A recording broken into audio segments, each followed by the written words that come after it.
আসসালামু আলাইকুম রহমতুল্লাহ বারাকাতু। আলহামদুলিল্লাহ ওয়াহদাহু ওয়াসসালাতু ওয়াসসালামু আলা মাল্লা নাবিয়্যা বা'দাহ। প্রশংসা আল্লাহ সুবহানাহু তাআলার জন্য, শান্তি অবতীর্ণ হোক মুহাম্মদ সাল্লাল্লাহু আলাইহি ওয়াসাল্লামের প্রতি। সম্মানিত দর্শক মণ্ডলী, আমরা এই মুহূর্তে উপস্থিত আছি আল জামিয়া সালাফিয়া রূপগঞ্জ নারায়ণগঞ্জ আন্তর্জাতিক বাণিজ্য মেলা নিকটস্থ পূর্বাচল এর বাইতুল হাম জামে মসজিদের ছাদের উপরে। আপনারা এই মসজিদের কথা অনেকবারই আপনাদের শ্রদ্ধেয় শায়েখ আব্দুর রাজ্জাক বিন ইউসুফের মুখে শুনেছেন। বিশেষ করে যারা সালাফি কনফারেন্সে এসেছেন তারা এই মসজিদের কাজের অগ্রগতি এবং এই মসজিদের সার্বিক আপডেট সবসময় জেনে থাকবেন। এটি একটি বৃহত্তম মসজিদের প্রজেক্ট। প্রায় 60,000 স্কোয়ার ফিট জায়গার উপর, মোটামুটি 6 বিঘা জমির উপর 10,000 মানুষ একসাথে এক ফ্লোরে সালাত আদায় করতে পারবে, এরকম একটা পরিকল্পনা নিয়ে মসজিদটা শুরু। তবে এই মুহূর্তে আমরা কার্যক্রম পরিচালনা করতেছি প্রায় 20,000 স্কোয়ার ফিটের উপরে। প্রথমত 3 ফেজে এখন পর্যন্ত এই মসজিদের কার্যক্রম হয়েছে, 3টে ফেজে। প্রথম ফেজে মসজিদের পাইলিং হয়েছে, দ্বিতীয় ফেজে মসজিদের আন্ডারগ্রাউন্ডের জন্য যে বেসমেন্ট ম্যাট ঢালাই সেটা হয়েছে দ্বিতীয় ফেজে, আর তৃতীয় ফেজে এই ছাদ ঢালাইটা চলতেছে।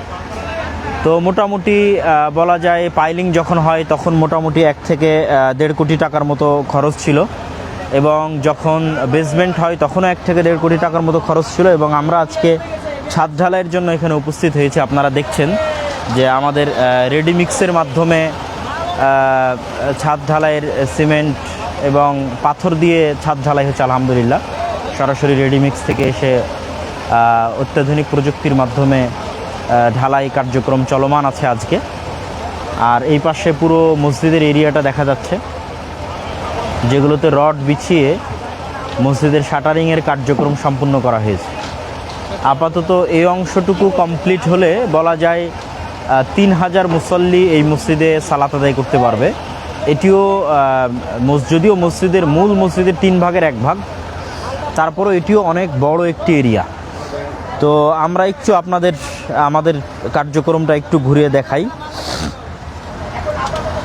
আপনারা যারা বিভিন্ন সময় বাইতুল হাম জামে মসজিদের কথা শুনেছেন ইতিপূর্বে, তারা এবং যারা হয়তো বাইতুল হাম জামে মসজিদে বিভিন্ন সময় সহযোগিতা করেছেন, তাদের আসলে আজকের অনেক আনন্দের দিন যে এত দীর্ঘ পরিশ্রম, দীর্ঘ চেষ্টা, সেই পাইলিং থেকে শুরু হয়ে বেসমেন্ট হয়ে আজকে ছাদ ঢালাই, এটা দেখতে আমাদের এত লম্বা সময় এবং এত লম্বা পরিশ্রম করতে হয়েছে যা কল্পনার বাইরে। যেমন যেই ছাদের উপর আমি হাঁটছি, এই ছাদে রড নেওয়া হয়েছে প্রায় 82 টন রড, অনেক, যেটা রমজান এবং রমজান পরবর্তী সময়ে আমরা এখানে ছাদের শাটারিংয়ের কাজ করেছি।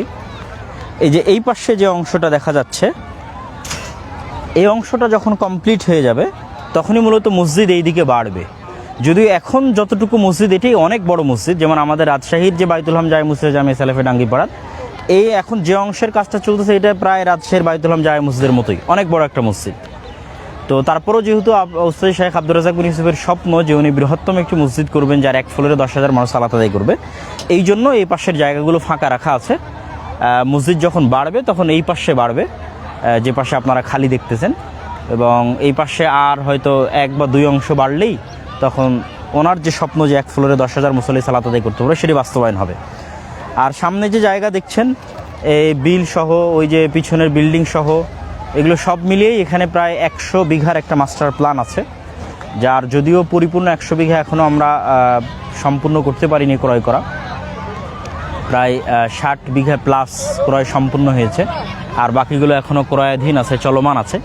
100 বিঘার মাস্টার প্ল্যানে আন্তর্জাতিক মানের ইসলামী বিশ্ববিদ্যালয় আছে, অত্যাধুনিক মাদ্রাসা, অত্যাধুনিক স্কুল, ইংলিশ মিডিয়াম আবাসিক স্কুল এবং বাংলা মিডিয়ামও আবাসিক স্কুল, এবং ঠিক মেয়েদের ভিন্ন শিক্ষা প্রতিষ্ঠান এবং একটি মেডিকেল কলেজ, পাশাপাশি মুসলমানদের সন্তানদের জন্য আইটি বা গবেষণা, সব মিলিয়ে একটা 100 বিঘার বিশাল মাস্টার প্ল্যান। এবং উস্তাদজির শায়েখ আব্দুর রাজ্জাক বিন ইউসুফের অনেক বড় স্বপ্ন এই জায়গাটা নিয়ে, যে এইটা ভারত উপমহাদেশের জ্ঞান চর্চার একটি মার্কাজ বা কেন্দ্রে পরিণত হবে। সেই প্ল্যান নিয়ে উনি সামনের দিকে এগিয়ে যাচ্ছেন। আমরা সকলেই দোয়া করি আল্লাহ সুবহানাহু ওয়া তাআলা ওনার এই স্বপ্ন বাস্তবায়নে আমাদের সকলকে সহযোগিতা করুক, কবুল করুক, আল্লাহুম্মা আমিন। এবং উনিও যেটা সবসময় বলেন, উনিও মানুষজনকে এটি আহ্বান জানান যে আপনারা কিছু না পারলে দোয়া করবেন যেন আল্লাহ কবুল করে, কবুল করলেই সহজ হবে। তো আসলে আল্লাহ সুবহানাহু তাআলার সাহায্য, তার রহমতের কারণেই গুটি গুটি পা পা করে ধীরে ধীরে এই কার্যক্রমগুলো এগিয়ে যাচ্ছে। আজকে যেখানে আমরা দাঁড়িয়ে আছি, এই জায়গাগুলো ক্রয় করা, এগুলোতে প্রাচীর দেওয়া, 60 বিঘা জায়গা একত্রিত করা, এগুলো অনেক পরিশ্রমের কাজ। এগুলোর জন্য শাইখ আব্দুর রাজ্জাক বিন ইউসুফ এই জমিগুলো ক্রয়ের জন্য মানুষের বাড়ি বাড়ি গিয়ে অনুরোধ করা যে আপনার জমিটা দেন, ক্রয় করি। ঠিক আছে, এই যে জিহাদ, এই যে চেষ্টা, মুজাহাদা, এগুলো আসলে কাছ থেকে না দেখলে বোঝা যায় না যে একটা 60-70 বিঘা জায়গা একত্রিত করা কোনো প্রকার বিদেশি সহযোগিতা ছাড়া, শুধু বাংলাদেশের মানুষের সহযোগিতাই। এবং তারপরেও সেখানে একটা প্রতিষ্ঠান গড়ে তোলা, মসজিদ তৈরি করা, প্রতিষ্ঠান গড়ে তোলা এবং অন্যান্য যে মাস্টার প্ল্যানগুলো আছে সেগুলো বাস্তবায়ন করা, এগুলো অনেক কঠিন কাজ। উনি ওনার ইখলাস এবং ওনার চেষ্টা এবং আল্লাহ ভরসার উপর ভিত্তি করে এগিয়ে যাচ্ছেন। আমাদের জায়গা থেকে আমাদের দোয়া করতে হবে আল্লাহ সুবহানাহু ওয়া তাআলা যেন এই কাজগুলোকে কবুল করে এবং এই কাজগুলোকে যেন আল্লাহ সুবহানাহু ওয়া তাআলা ধীরে ধীরে সফলতার দিকে এগিয়ে নিয়ে যাওয়ার তৌফিক দান করে। আল্লাহুম্মা আমিন। আজকে বাইতুল হাম মসজিদের ঢালাই চলতেছে। আজকে আমাদের জন্য খুবই আনন্দ এবং খুশির দিন। অনেক ত্যাগ, তিতিক্ষা, অপেক্ষা, পরিশ্রমের পর আজকে আমরা মসজিদের ঢালাই দেখতে পাচ্ছি এবং ঢালাই হলে আমরা হয়তো মসজিদে সালাত আদায় করতে পারবো। তো সেই দিন অনেক আনন্দ এবং খুশির দিন হবে। আল্লাহ যেন আমাদের সেই আনন্দ এবং খুশির দিন দেখার তৌফিক দান করে। আল্লাহুম্মা আমিন। আসসালামু আলাইকুম ওয়া রাহমাতুল্লাহি ওয়া বারাকাতুহু।